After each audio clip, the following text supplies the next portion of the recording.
लगी। वो धीरे धीरे समय के साथ उसके करीब आते जा रही थी, जिसके बाद अब मिल्टन भी सोचता है कि एक आखिरी बार स्काइलर के लिए वो दवाइयाँ बनाकर वो खुद हमेशा के लिए इस झंझट से निकल जाएगा। ऊपर से उसे अब तक स्काइलर भी पसंद आने लगी है। वैसे भी मिल्टन के करीब आज तक कोई लड़की नहीं आई थी, सो मिल्टन आखिरकार अब उसके ऑफर के लिए मान ही गया। लेकिन अभी उसे पता नहीं था कि ऐसा करके उसने कितनी बड़ी गलती कर दी।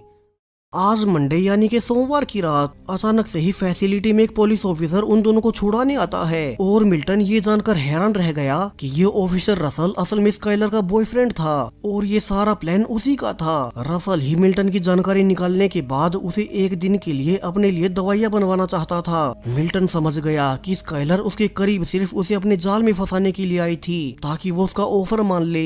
वहीं अब चूंकि वैसे भी वे रिहैब सेंटर से भागकर निकल ही गए हैं तो वो वापस भी नहीं जा सकता।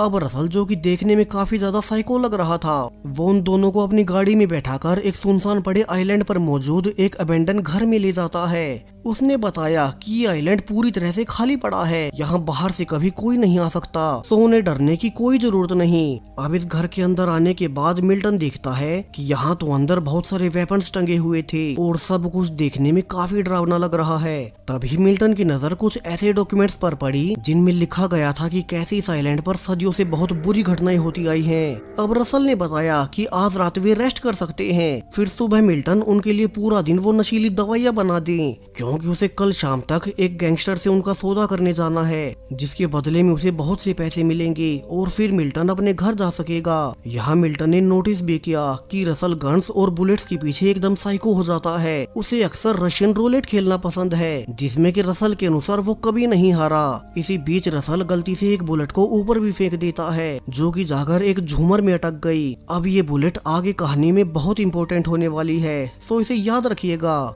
खैर, अब चूंकि तीनों को कल काम करना था तो वे आज की रात पार्टी कर एंजॉय करने लगते हैं। इसी बीच रसल ने, जो कि काफी नशे में था, अब वो मिल्टन को इस खतरनाक आइलैंड की हिस्ट्री बताने लगता है, जो कि खुद उसे पेपर से पता चली थी। दरअसल इस आइलैंड पर सैकड़ों साल पहले से जो भी यहाँ रहने आता वे सब आपस में ही लड़ने लगते। आज से कई सदियों पहले यहाँ भी एक ऐसा ही वॉर लड़ा गया था, जो कि कई दिनों तक चला, लेकिन उनमें से आखिर में सिर्फ एक ही आदमी जीवित बच पाया। उसके बाद से यहाँ कोई नहीं रहता, इसलिए ही रसल यहीं पर आज अपनी दवाइयाँ बनवाने मिल्टन को